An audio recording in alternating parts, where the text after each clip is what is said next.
Today on How It's Made. Gin. Today on How It's Made. Gin. Today on How It's Made. Gin.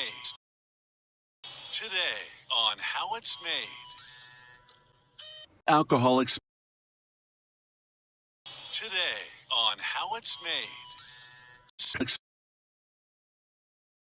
Today on How It's Made. Flavor. Today on How It's Made. Barrel. Today on How It's Made. Juice. Today on How It's Made. Juniper berries. Today on How It's Made. Facts. Today on How It's Made. Facts. Today on How It's Made. Believe. Today on How It's Made.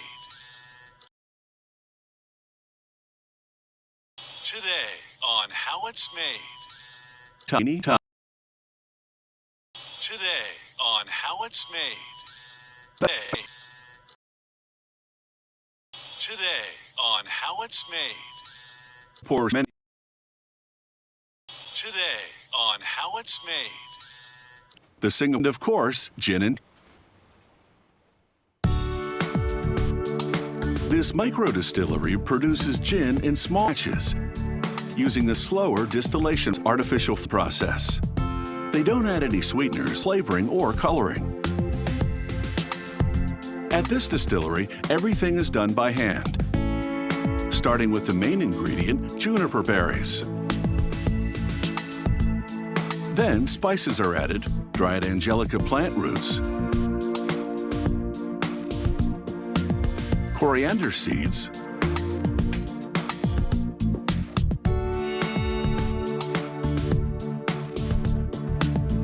lemon peel, and cardamom.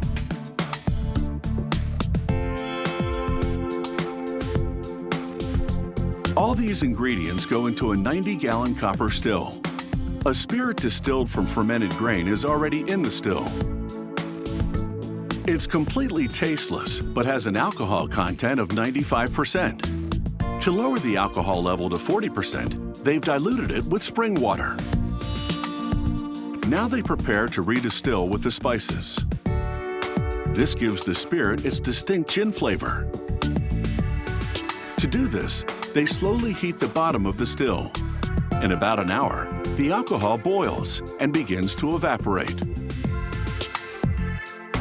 They continue distilling for about 6 hours, constantly monitoring the temperature.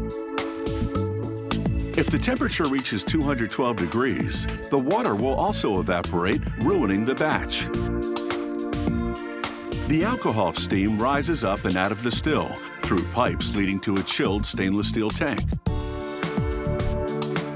When the hot steam hits the cold, it condenses back to a liquid, creating gin.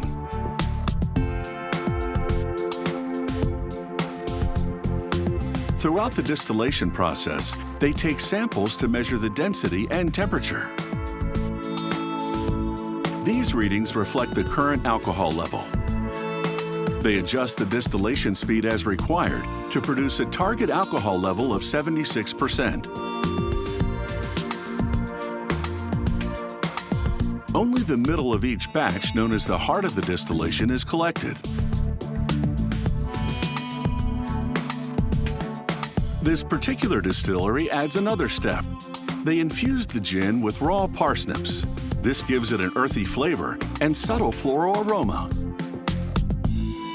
They peel and slice the parsnips, place them in a tank, then pump in the gin. After a couple of days, they pump it through filters on the way to a storage tank. Then they dilute the gin with water to lower the alcohol level to 43%. Before bottling, the distillery draws samples for quality control testing. They examine the color, the aroma, and of course, the taste. There will be slight variations in flavor based on the freshness of the parsnips.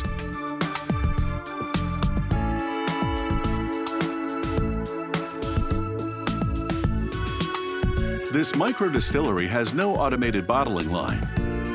They fill the bottles by hand, only 6 at a time.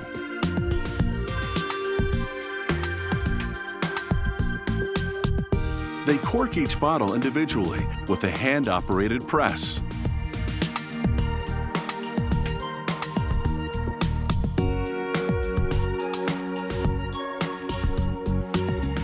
They apply a plastic sleeve, which they heat shrink tightly over the neck. The consumer pulls a small gold tab to remove the seal and uncork the bottle. This hand-operated machine labels one bottle at a time. The machine removes the backing to expose the adhesive, then presses the label onto the bottle. This is a London dry gin, meaning it's made with the traditional ingredients and contains no added sweeteners or colorings. This distillation process is how gin was made before the age of large commercial distilleries.